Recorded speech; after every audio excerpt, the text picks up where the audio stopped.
If tomorrow starts without me, there's something you should know. While I hold you close, never let you go.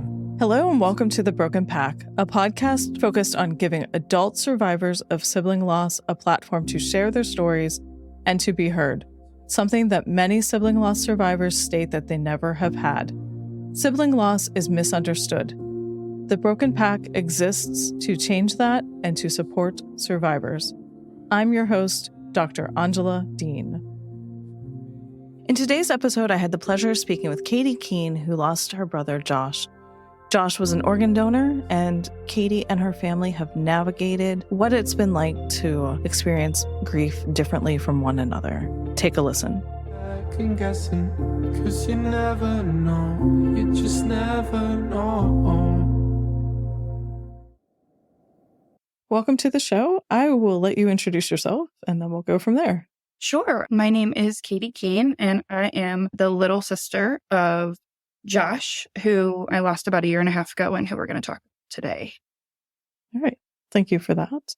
Before we do talk about losing him, what would you like us to know about him? There are 6 years in between he and I. And so growing up, I was very much the little sister. And then as we got older, established a friendship as adults. And he's just always been the cheerleader, the supporter, the person who your hype man builds you up, gives you all the credit for all the success and the things that you're doing. I actually have on my wrist, "Proud of you," tattooed in his handwriting from a card that he had given me. And he just was always that person to support and encourage you. And not only me and my older sister, but also others in the community. And he was a big advocate for people in his community and clients that he worked with. And we can get more into that as well. Mm-hmm. For sure. So it sounds like your relationship was a good one overall. Yes. Yeah. Do you want to say more about the relationship? Yeah, kind of a couple things that stand out. When I was in kindergarten, my brother was in sixth grade. And so we were both at the same school. I had just switched babysitters. So this is in the time of half-day kindergarten. And so my first day of kindergarten, I was really upset that after kindergarten, I would have to go to this new babysitter because it wasn't the same person that had watched me since I was born. It was a different person. I just cried my eyes out the first day of kindergarten. I had to call him down. He was the only one who could calm me down from sixth grade. And he wasn't too cool to do that and to come down and to comfort me. As we got older, he continued to live in the house after he graduated from high school and went to college and then switched from college to the workforce. He still lived at the house with me and my parents. And even though he was 6 years older than me, he was still very much present regularly, daily. He'd come to my school plays and performances and things like that. And he was very active in understanding politics and following the news. And he got me interested and involved in that. We grew up in Iowa. And as a lot of listeners probably know, Iowa is a huge campaign spot for all presidential elections. And we have a silly to some caucus situation versus primaries. And my senior year in high school, even though I wasn't old enough to vote, my brother at the time was volunteering for a presidential campaign, and I would join him and volunteer, and then volunteered at the caucus. And he just got me interested in politics and how it impacted our daily lives. I think a lot of people look at politics as a pie in the sky. It's somewhere else. It doesn't affect me. And so he really helped me to understand how legislation impacts our daily life and continued down that trajectory. And it was something that we always bonded on up until his death. Honestly, I think I had like grief bombs a bit with all of the latest news on the different indictments and things like that. And just wondering what he would have to say about it. And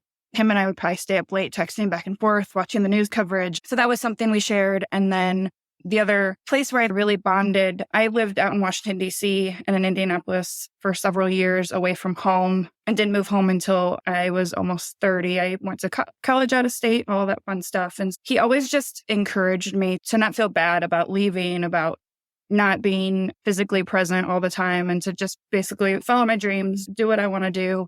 Always supported me in that. And then I moved home right around when I got married, and at the same time that my brother and sister-in-law were placed with two preemie foster twins. I got to watch him become a dad, and I got to watch just amazing father that he became. I got to watch them then welcome their son into the world. And so they had 3 babies within 11 months of each other age-wise. And then about 4.5 years ago, I had my first child, and I now have 2. And he just was so encouraging, saying, it's hard. It's really hard, but you've got this. You're going to be a great mom. And so we bonded over just being parents and the everyday struggles that come with being parents and the joys that come with being parents. And yeah, we talk pretty consistently, mostly via text, but I would say that more than a few days didn't go by without us touching base with each other. Mm-hmm. Thank you so much for sharing that. Mm-hmm. And you said you have a sister. She's older. Yes. So my sister is 10 years older than me and would have been 4 years older than my brother. Yep. So we had quite kind of a spacing out, and I'm also very close to her. It's interesting. And I think maybe a lot of siblings go through this with age gaps, but at some point you transition from the little big relationship to all being adults and developing friendships outside of that. You're my little sister, big sister type of a situation. And I hit the home run with siblings. We all just became really close with one another. I guess I should maybe asterisk that when I was 18, just graduated from high school, my dad was in a almost fatal car crash and went through 3.5, 4 months of inpatient hospital care before he was able to come home, and honestly probably shouldn't have survived the car accident. And we're so grateful that he did. And we already had a close family, but after that really solidified the need to make sure that we told each other we loved each other and we're just present in each other's regular lives and there to support one another. And so I think that also solidified that shift from like big siblings, little siblings to those adult friendships and dealing with adult struggles together.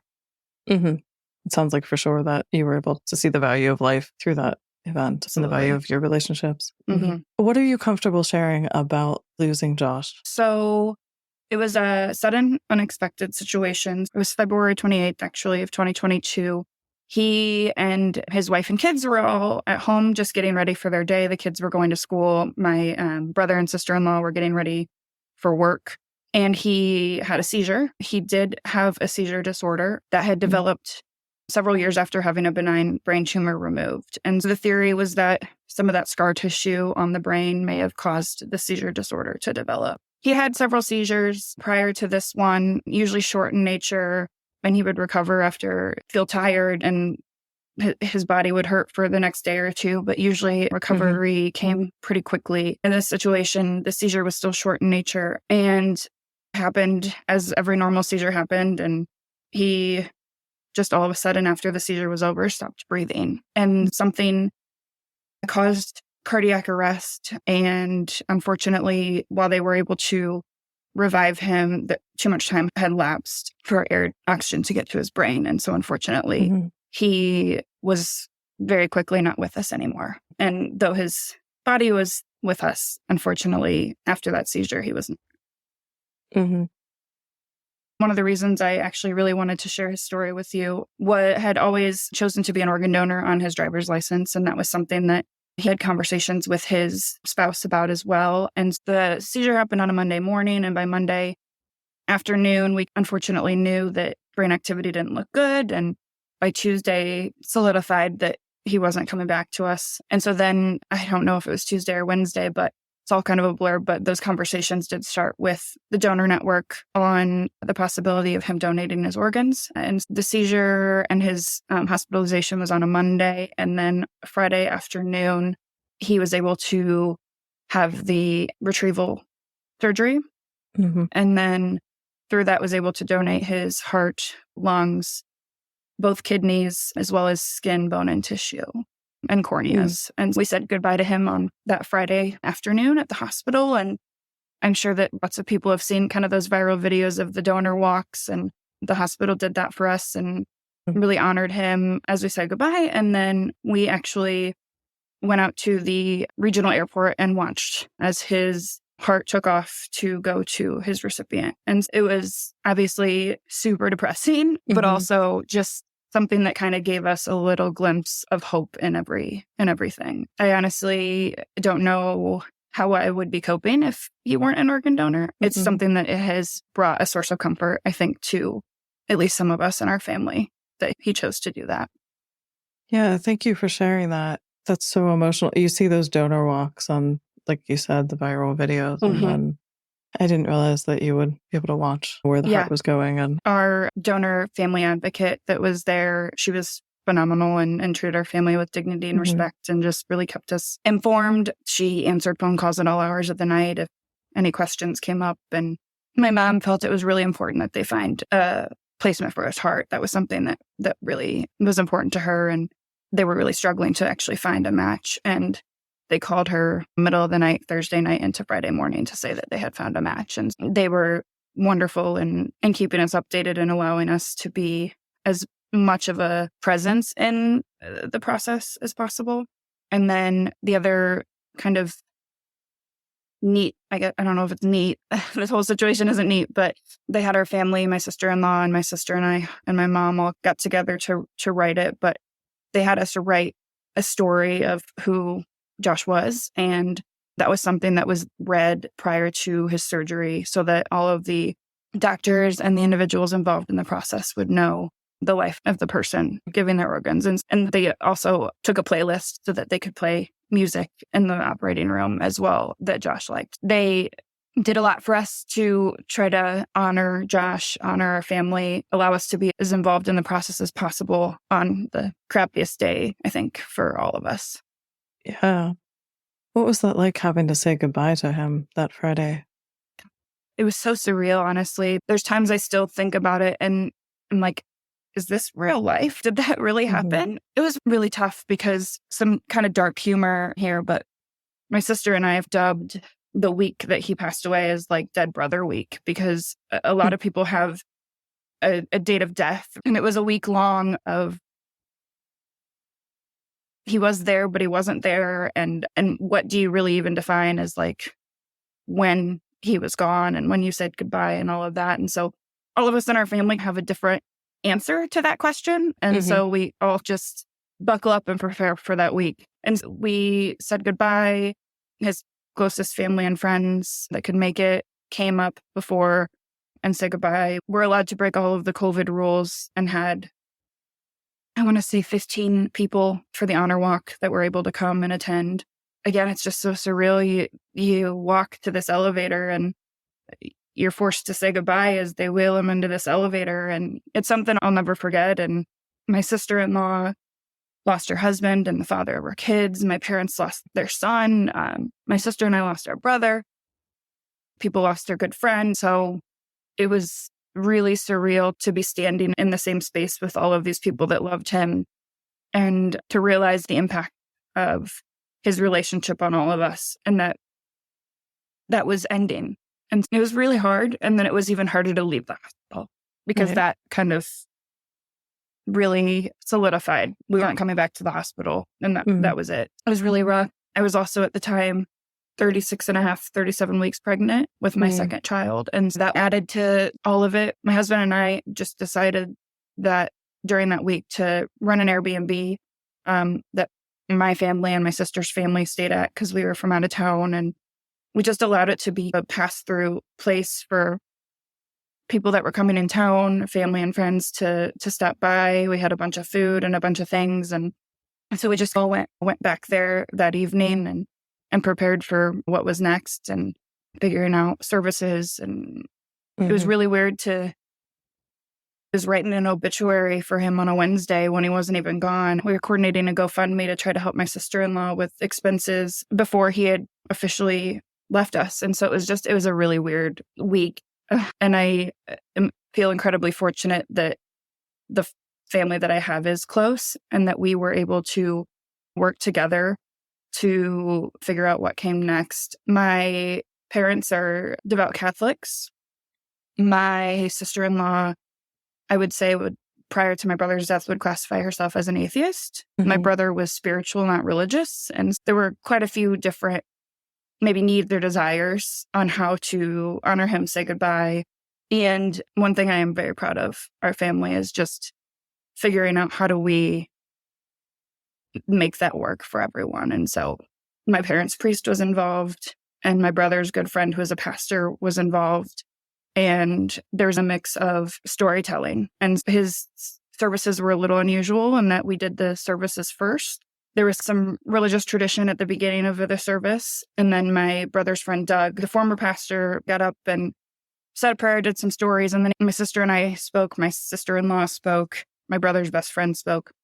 And then he opened it up to everybody at the funeral. And people just lined up and came and shared stories, and some that we had never heard before. And then afterward, we went straight into a visitation so that we could see all of the people that had attended. And his visitation was 4 hours long. And the last person came through the line about 10 minutes before it was over. It was, I would say, like I've said to my husband before, that's the kind of celebration I would want, where you just open it up and let people talk and share memories and stories and celebration. It was, I think my parents got what they needed from a religious standpoint. And then I got to learn things about my brother I had never known that day, and hear stories from high school friends that were silly and ways that he impacted students at the school he worked for that I would have never heard. That was a really special part of saying goodbye. Did you write any of those stories down?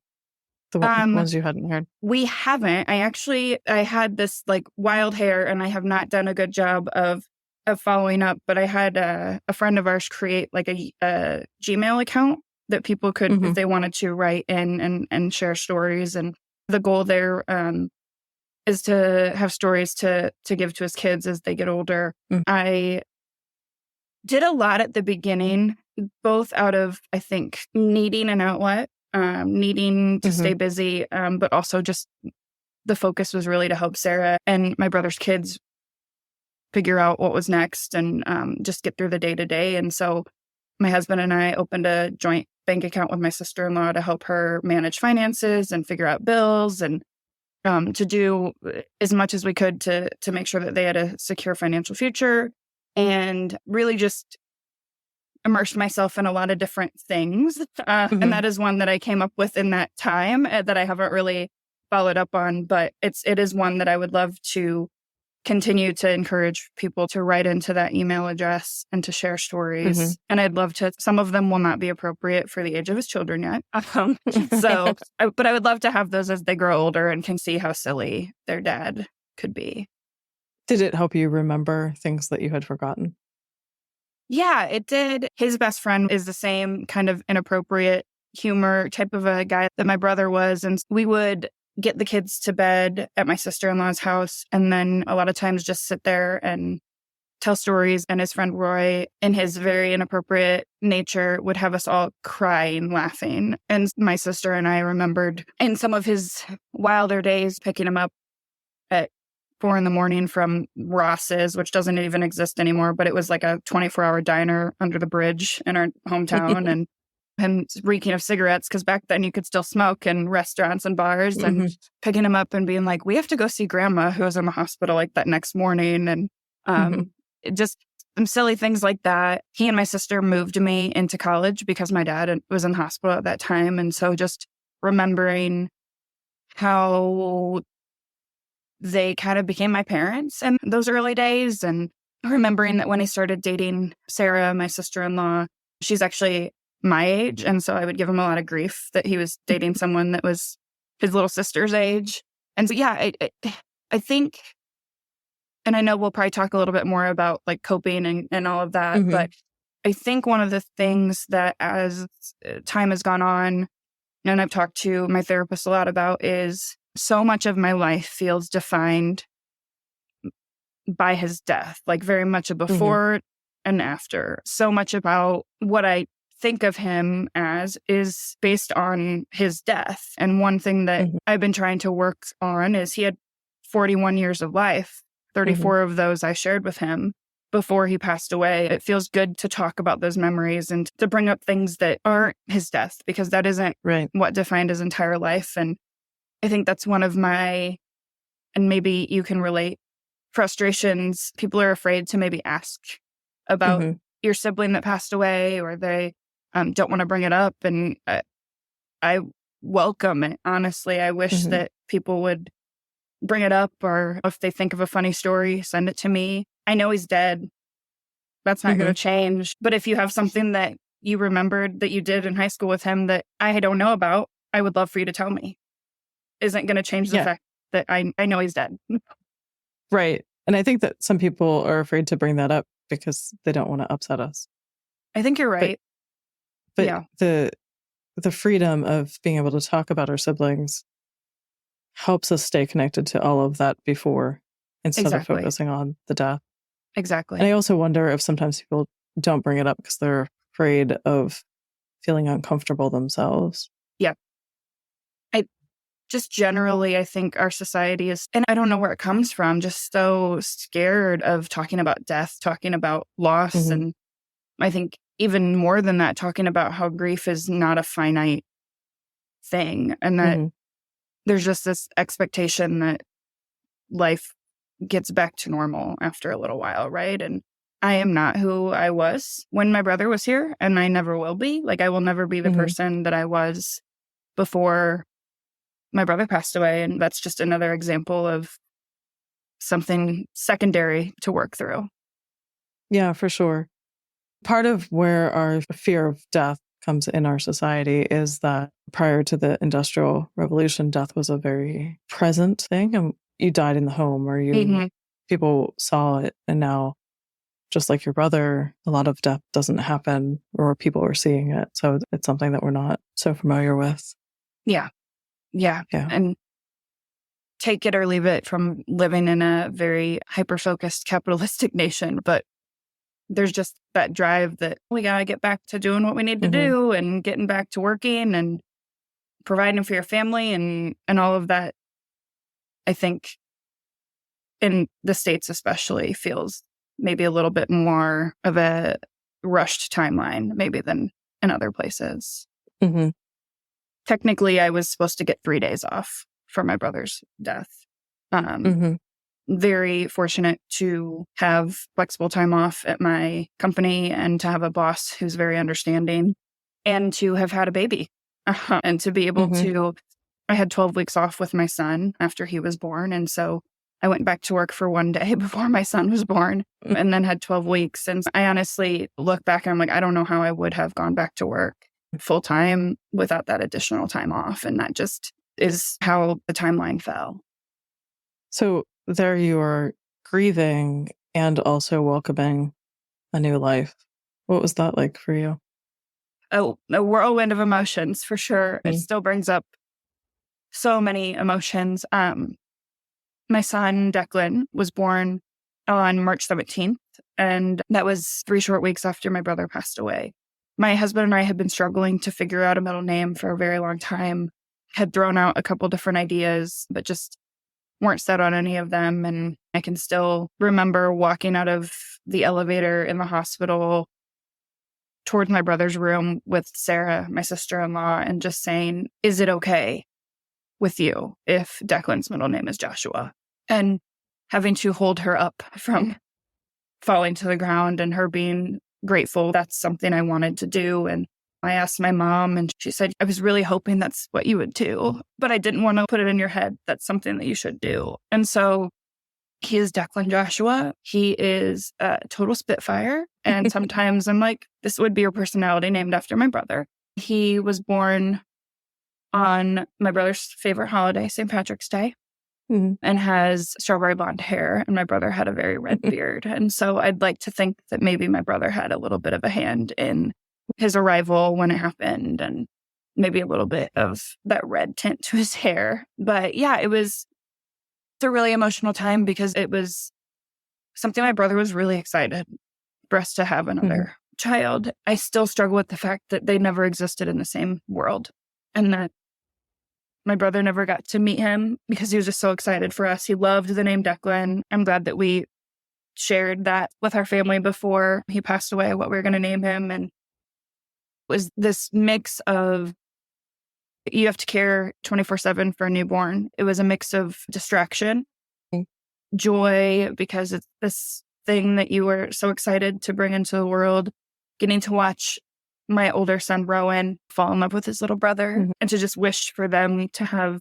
that sibling bond that I shared with my siblings. So it was just an array of emotions. I think in many ways, Declan was a bright spot for our family. I think my sister-in-law will openly say he's my favorite because I think just him coming in to the world at the time that he did brought some joyful distraction to all of us. Mhm. And yeah, I definitely think that there was some joy. It also felt like a lot of pressure to put on a tiny little baby to bring joy and hope and to try to fill that sadness felt like a big role to put on Mhm. such a small child, and still feels a little bit like that at times where I struggle with. I never want him to feel like he has to live up to some certain expectation Right. or be, like a replacement or something. Yeah.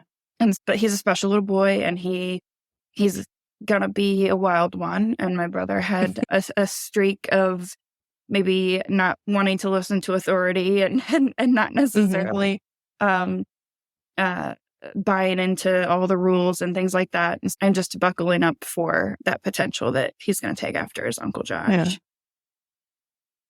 Can we go back to something that you said earlier? So you described the scene where you were saying goodbye to him at the elevator and realizing that each of your family members had been impacted by Josh differently. Mm-hmm. Mm-hmm.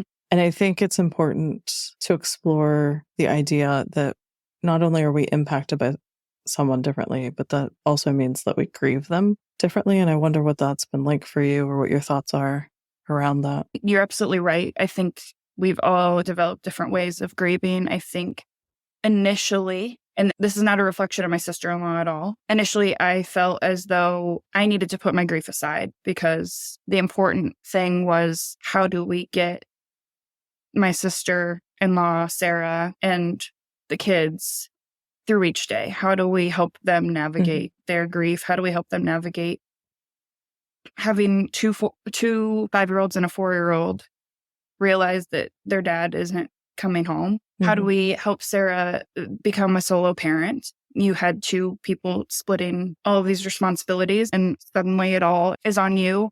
My brother understood all the finances and all of that, so that was something that I took on. As far as my sister-in-law didn't know who held the mortgage, and so figuring out who is that mortgage company, we need to pay the bill. Like, how do we get this switched from his bank account to her bank account, and all of the kind of the nitty gritty. And so I didn't really even start processing my grief between raising a newborn and trying to help Sarah and the kids navigate just the day-to-day.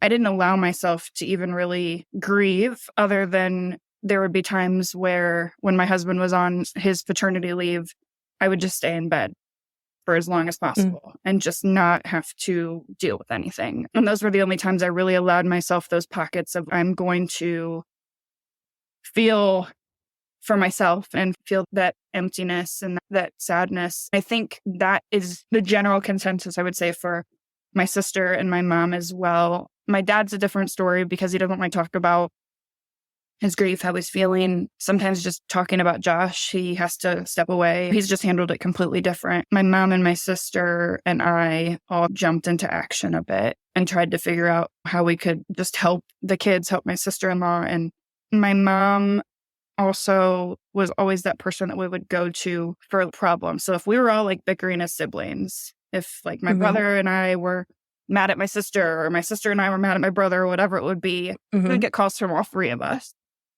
And she would have to just navigate our problems and helping us work through whatever little tiffs we were having. And so she felt like she always had to be the strong one. She always had to be the person to take on everybody else's struggles. And that kind of corresponded into the conversation that her and I had probably almost a year after we lost my brother. And I quite honestly don't even remember exactly what the conversation was about, but she made the comment of, I'm not allowed to have an opinion. I just need to like be there. And I was like, why would you say that? She's like, that's just always how it's been. And I said, but is that the role you want?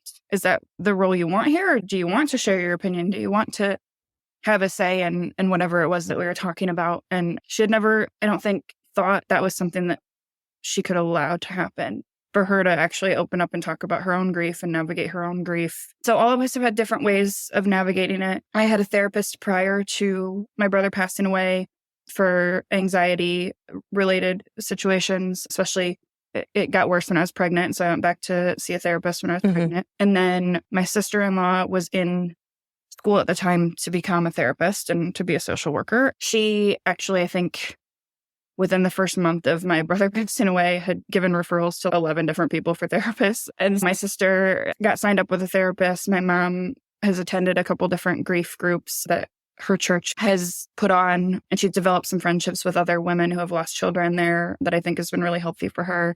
My dad went to therapy for a very short period of time, and I think felt like that was all he needed. I would argue differently, but we are all on our own journeys and timelines, and I try to not force anything upon him, but I do think that for him, it's easier for him to not talk and acknowledge it. The other thing that's been an interesting kind of development and ride is how all of us have come to either embrace or not embrace the organ donation part of his story. So for me, I very early on got involved with the Iowa Donor Network, who supported us during the process.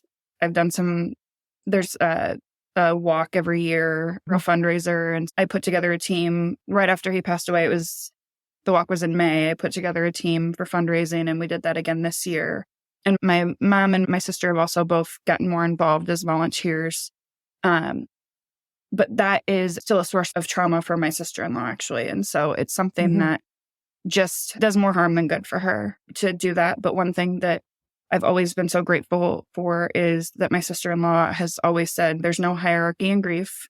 There's no one person's grief is tougher or better or worse than another person. And one person's way of finding comfort is different than another. And I've many times asked her for permission to do things in honor of Josh or to get involved with the Iowa Donor Network. I asked her for permission to come on this podcast. And she's never expected that. It's just, I want to respect everybody else's grief and how they're handling it. And her response about this podcast is, I don't have to listen to it if it's not for me. If it's not something that is going to bring me comfort or joy, then I don't have to listen to it. But if it's something that you feel is a platform to share about your brother, about sibling grief, I think that you should do it, because I think it could be healing for you, and I think it could be healing for others. And she's never tried to hold any of us back from whatever way feels the healthiest for us. Right. And I think that's an extremely important point that you made, well, through her, that there is no hierarchy in grief. It's just different. And I think where sibling grief is not acknowledged, it doesn't mean that it's harder. It just means that it's not acknowledged, and that's why we're talking about this. Absolutely. And I think I still have to remind myself, honestly, that my grief is valid. Why wouldn't I be mourning someone who literally had been in my life from the beginning? I think there's so many times, and again, it's not a hierarchy, but it's, how are your parents doing? Or how are Sarah and the kids doing? And those are absolutely valid questions to ask. Yep. And I appreciate those questions, because that means that you've been thinking of my family. But it's not necessarily thought of at how impactful losing a sibling really is. Yeah.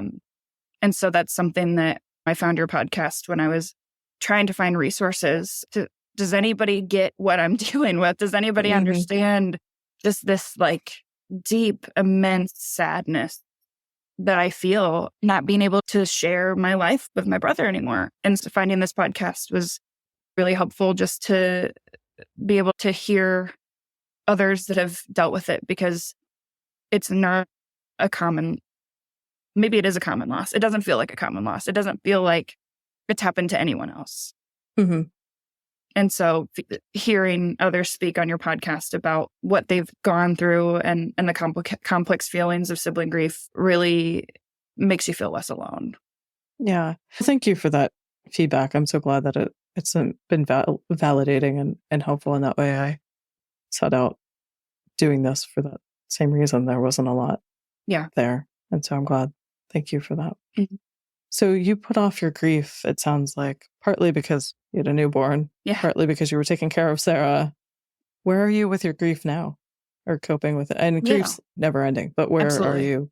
I am dealing with it, I would say now. I would argue that it took me probably at least 9 months before I really dove into actually dealing with my grief. The therapist that I saw after my brother passed away felt like my 1-hour weekly sessions with her were more of just a dump of this is what's going on with figuring out how to get the kids registered for summer school, or this is what's going on with we're trying to sell the house and get them into a different house. It was a data dump, and it was like the 1 hour I had a week to cry about it. And then it was like back to business, back to work, back to family, back to helping Sarah in whatever ways I could.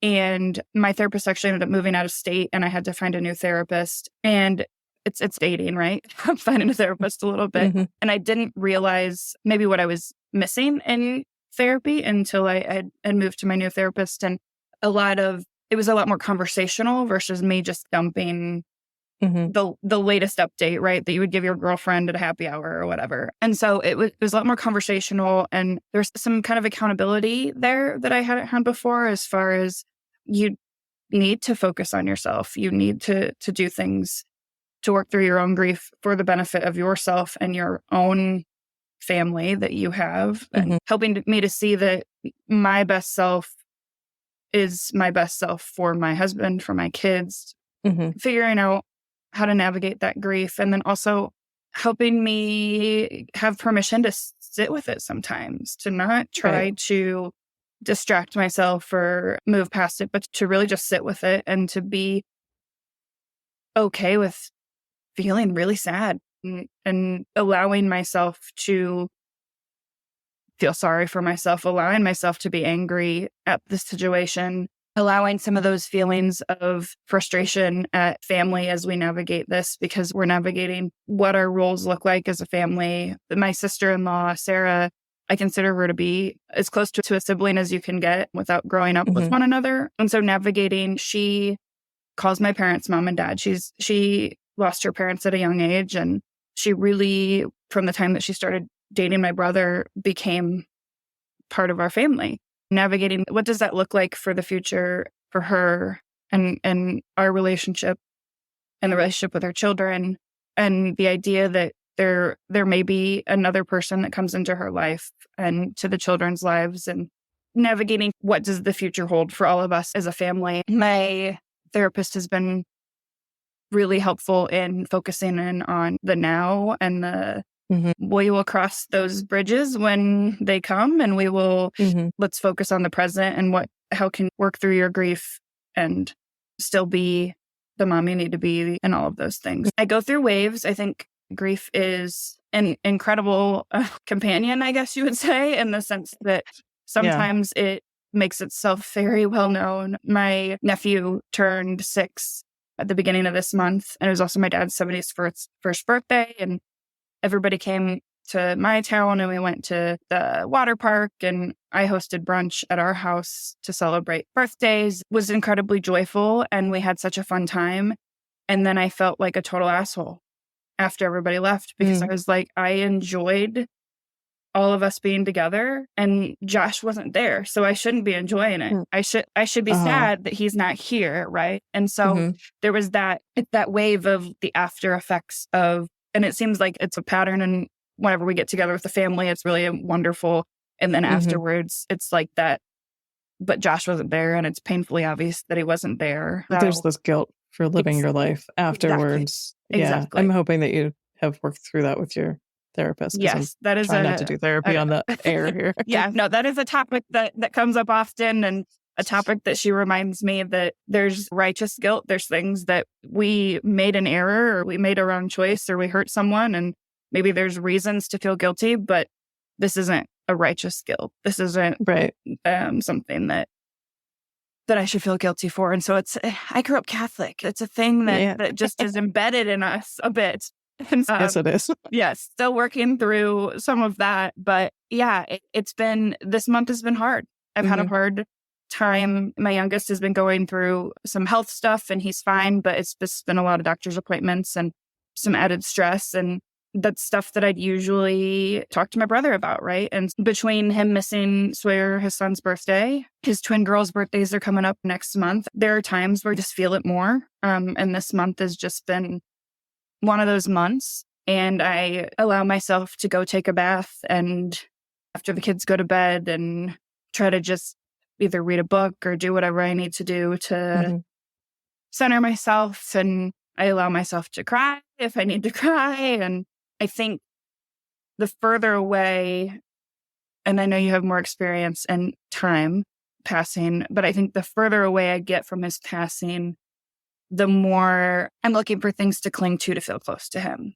And I think lately it's been hard to find that. And that's just something you work through, right? Figuring out how do you continue to feel that connection. And one of the things that I was looking forward to the podcast for is to just be able to talk about him and to feel connected again. And so this comes at a good time. Yeah.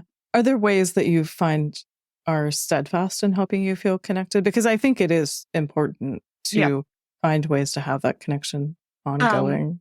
I really enjoy anytime I'm able to connect with the Iowa Donor Network. That's been something for me that has felt meaningful and significant. It's something that a lot of the folks that work there have their own personal connections with donation, whether it is a family member of a recipient or a donor.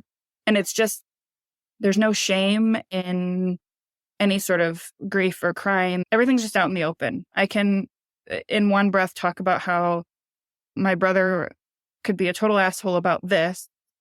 And then in another breath, I could say, I'm really sad that he's missing his kid's birthday. And it's just, there's just an open acceptance to talk about your deceased sibling there. And so I think, or your deceased loved one in general. So I think anytime I'm connected with them, anytime I'm volunteering with them or trying to do fundraising work for them, I feel that connection and that I know that's what he wanted to do. And I hate that I now know what it's like to go through organ donation and that process and to be a part of that club. But at the same time, there is that connection with people that have gone through something similar. And there's just that openness of you've gone through something hard and feel free to talk about it. Yeah. And I think that's something that I crave a lot is feeling like I can talk about it and be open about it without like totally being a buzzkill. And so I think being open with them is nice because there's no judgment. There's no expectation that you're not going to be open.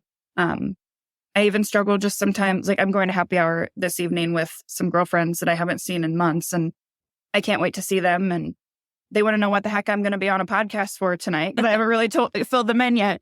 But it's also that, do you talk about it? Do you not talk about it? I don't want to totally ruin the mood. Everybody else has things in life that they're going through too. That permission to talk about him is, I think, something that I long for. And I know that if I talk about it, some of it is on me. Some of it is internalized that I've known these girls most of my life. They grew up with my brother.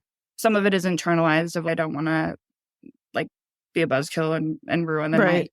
But I do think one thing that I would love as far as continued support is for people to just come out and say it. Anytime you're feeling like you miss your brother and you want to talk about it, you can talk to me about it. I had a pin on my bag for a while that said, ask me about my sibling for that reason. Oh, I love it's that. It's okay to ask, right? Yeah. Yeah. Yeah. It is okay to ask. I have recently connected with someone involved in the organ donor network, and I was impressed to learn just how much they support grieving donor families. And so I'm glad to hear that from you as well. Did you meet the recipient families at all? We have not. One of the cornea recipients very early on reached out to our family in a letter. He had a congenital eye disorder of some sort. It was a familial situation. His dad had it, that type of situation. And he had lost his sight. And so he very early on reached out and thanked us for that gift of sight, that he got his sight back to be able to see and interact with his son. And that came within 2 weeks of my brother passing away. And very grateful that was something that he chose to do. The donor network does give you just a quick snapshot of this. The heart went to somebody, and it's up to the recipients to say what they want to say. But the heart recipient went to somebody who has a wife and 2 young kids. One of the kidney recipients was a father of 5 and a U.S. veteran who had been on dialysis for 3 years. So you get little snippets. And then after 2 years, we will get an update of here is how many people he's impacted with bone and tissue and skin and all of that. 6 months after my brother passed away, I did write a letter to his heart recipient. And that's something that the donor networks facilitate so that it's anonymous. Wrote them a letter just to tell them a bit about Josh and our family. And right before Thanksgiving, we actually did get a letter back from them. And it was incredibly emotional, I think, for all of us.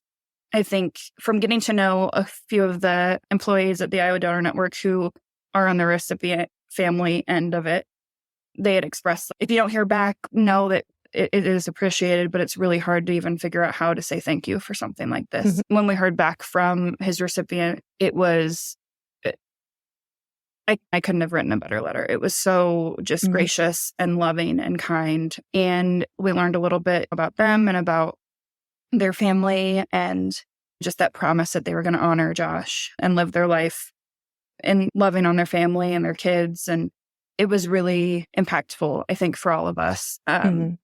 We've since written back. We haven't heard anything back. But again, it's like everybody's on their own timelines. We do, on our side of things, have the desire that if a recipient did want to meet us, that we would be open to that. But that's just something that time will tell. Right. I also just recently received a letter, which I never thought would happen, from somebody who received tissue for a MCL reconstruction.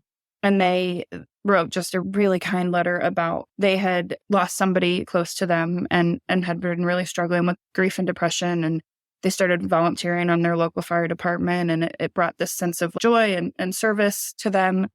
And when they hurt their knee, obviously they weren't able to continue that service. And that while a tissue donation isn't a life-saving donation in its physical form, that they thanked us because it was a life-saving donation for their life and impacted them in such a way. And those continue to just be reminders of that ripple effect, of that impact that my brother continues to have. And it's crazy to think that like his physical heart is literally keeping someone else alive, is right. Beating in someone else's chest. And it's just a testament to who he was. And he was very giving in life. He worked with disabilities, doing respite care for most of his career. And he just showed so much love and kindness and compassion. He would throw dances for his clients once a year with his own equipment and rent out a gym so that they could have some fun. He had a client who was wrongfully convicted and wasn't able to go onto a government property where his grandfather was buried, and he wasn't able to visit his grandfather's grave. And come hell or high water, my brother was going to get him access to see his grandfather, and he did. And he advocated for, he was involved in harm reduction efforts in his town and educated people on Narcan and all of that stuff. He trained some of our local legislators on the use of Narcan. He volunteered for political campaigns, and it was all about service to others. It wasn't flashy. It wasn't shiny. It was, how can I impact the least of those who don't have a voice, who aren't lifted up. And yeah, he was always an advocate and pushed to help others. And then obviously in his death, he was able to do that as well. I have to try to give myself that pep talk sometimes and remind myself that even though he's not here, the impact that he had on others is still very much here. It sounds like he was very compassionate and loving and caring. And I wonder how you can carry that forward and see that he cared for you as well. Like, your grief is valid too, and that impact. Yeah. It's actually something I hadn't really thought of before, as you say that, as far as I'm always thinking about the impact that he had on the world, but maybe I haven't given him enough credit for how much impact he had on my life. And maybe that's a good avenue to focus on as with grief, as far as just how much he did impact a lot of what I did. I followed my dreams, and he was the one that was local with my parents and always took on those responsibilities of making sure that if the snow needed shoveled, that they had a service set up, or he'd go out and do it, or he'd go help my dad with a host of computer and internet connection problems and all of those things that come up. There was never any sort of jealousy or never made me feel guilty that he was taking that on and taking on those responsibilities of being local and doing those things. He always wanted me to do what I was doing, and he always told me how much of an impact I was making on other people and on the world and the job that I had in my 20s. And he was incredibly humble to the point of being self-deprecating. Like, he never really gave himself credit. He was just a guy that it took him till he was 39 to finish college and didn't do anything flashy or fancy. And he never gave himself the credit that he deserved to give himself for the impact that he had on people. Yeah. It sounds like you're able to see that impact and honor him for that now. Yeah. And whether I've seen a couple mediums since he's passed away, and whether you believe in that whole thing or not, one of the mediums did say that he was able to view his celebration of life and to start to accept the fact that he did have an impact on others in a way that he did not in life. So I'd like to think that he has, in whatever spiritual sense, recognized the good that he did in this world. This theme of medium has come up in many recent interviews I've done, so I'm not sure what to make of that, but I think it's fascinating. So are there things that you would like people to know about sibling loss specifically that you wish you knew a year and a half ago? I think, yes. I think bigger picture from grief in general, I would like people to know that when you are first grieving, you have no idea what you even need. And if you ask me what I need, I'm probably not going to ask you for anything because I just don't know. I had two really good friends that really stepped up and were there for me and have continued to be there for me through my grief journey. And one of them, my brother was in the hospital, and subsequently for weeks after he passed away, would text me about halfway through the day, "Have you eaten today? Are you drinking enough water?" And for the first couple weeks, until she reminded me to eat, I wasn't eating. I didn't. Here I am carrying an almost baked kid, and I'm not even eating because I'm not even thinking about it. And so it was like some of the simplest things of, you need to eat. You need to take a break and drink some water, and those simple things in life that you wouldn't think you'd forget about, that in your grief you're forgetting about. And so I think kind of big picture, I wish I would have known in supporting friends that have went through a relationship, a loss of a boyfriend, a loss of a parent, those type of things, that I just had no idea how your whole identity is impacted by grief, and how your life as a whole and everything you do, you're carrying that with you. There's just an undertone that's always there. And I just felt like I, looking back, was not adequately supportive of those people because I didn't know what it was like. For me, in those early days, doing instead of asking, or saying, or giving options, saying, "Hey, do you have laundry I can help with? Or can I walk your dogs? Or have you eaten dinner? I'd love to send you something." Those simple things. And then just, I think the biggest thing I struggle with is just, my brother isn't physically here anymore, but just because he's not physically here does not mean that relationship didn't exist in my life, and that it isn't a part of what made me who I am. And so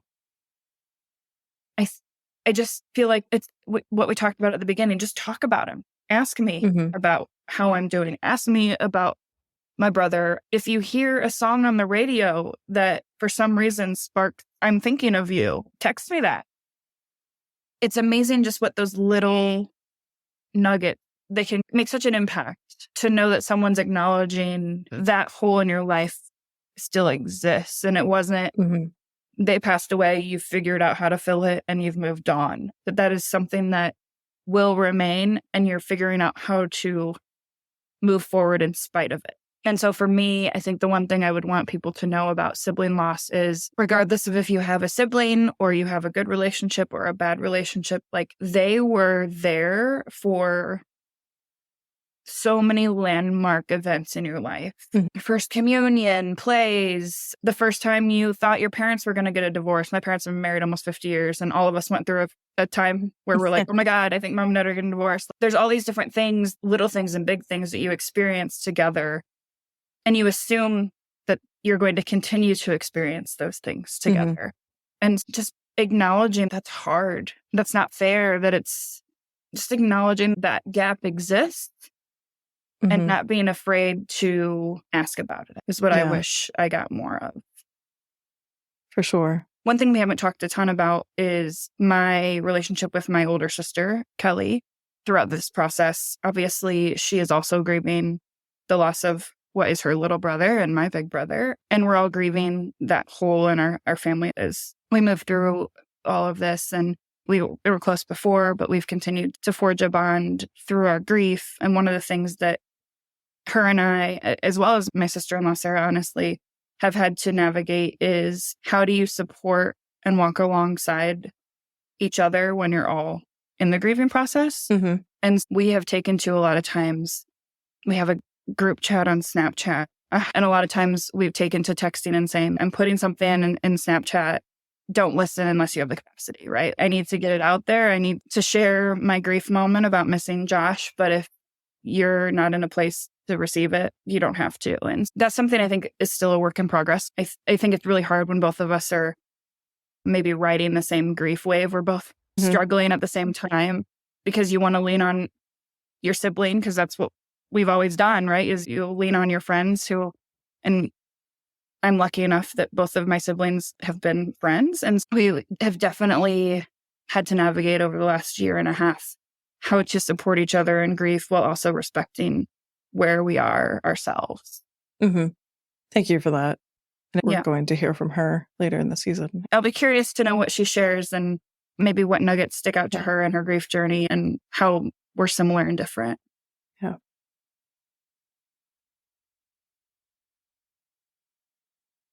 So it sounds like your current counselor understands grief and loss in a way that your first one didn't. And so I'm grateful that you have that. And before we wrap up, is there anything else you wanted to share? I guess I can give my be an organ donation pitch at this point. One thing that has brought me joy and comfort in losing my brother is encouraging others to sign up to be organ donors. I actually was not signed up to be an organ donor. Before this occurred, I felt like it was weird and I had a very skewed idea of what it meant and what that process would look like. And I am now obviously an organ donor. It brings me comfort in the idea that I could potentially be making an impact to others by having people sign up, by having people talk about what they would want if they were in that situation with their families and making that known so that when it comes time for those difficult decisions to be made, that your family knows what your wishes are. I guess that's going to be my plug on. And even if you can't donate your organs for whatever reason, if you've had medical issues or whatever, you can still sign up and be a skin, tissue, bone, cornea donor. You can still make a huge impact if you choose to do that. Thank you. I'll put links in the show notes about organ donation. So I know you shared several already, but do you want to share some favorite memories that you had of you and Josh? Yeah, one that maybe speaks to his love for his little sister. When I want to say I was in junior high, maybe early high school years, he called in, unbeknownst to me, multiple times to radio show contest to win NSYNC ticket. And we grew up in a smaller town in Iowa, and so we had to travel on the B100 bus to the concert 2 hours away. He's an adult taking his little sister on this B100 bus with a bunch of other screaming girls and took me to one of my first concerts, and we went and saw NSYNC together. And I don't know if he enjoyed it, but I very much did. And that was such a cool experience. I felt very cool at that age to be able to go see an NSYNC concert, and that my big brother was going to take me was pretty cool too. That's one thing. Big love of music growing up. We listened a lot to like the Beatles, the Eagles. Meatloaf has always actually been one of the family favorites. And I was very jealous because I was only 8 and my parents took my older siblings to the concert and I wasn't allowed to go because he was apparently inappropriate in concerts for an 8-year-old. But anyways, very much remember all of our family weddings. My dad's side of the family is big Irish Catholic. We would always sing Paradise to the Dashboard Light, and my brother would do the boy part and I would do the girl part.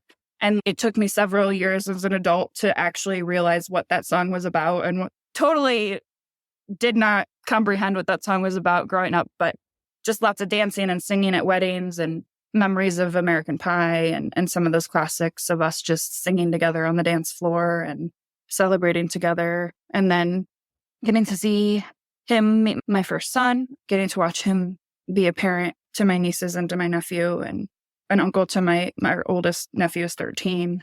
And he was the only for a really long time. And so my brother and I spoiled him quite a bit. And yeah, it's just, there's too much to say at all. But I just got a lot of time with him, as much as I want more. And even when I lived out in DC and Indianapolis, he would come to visit me. One of my favorite things, I worked for the FBI. And when we were in Indianapolis, we had 1 year I was working there, we had the Super Bowl come to town. And that is like a full blown, everybody is working 24/7 type of thing. And I was working the overnight shifts, and my brother and sister-in-law came because the Patriots were playing, which was our favorite team.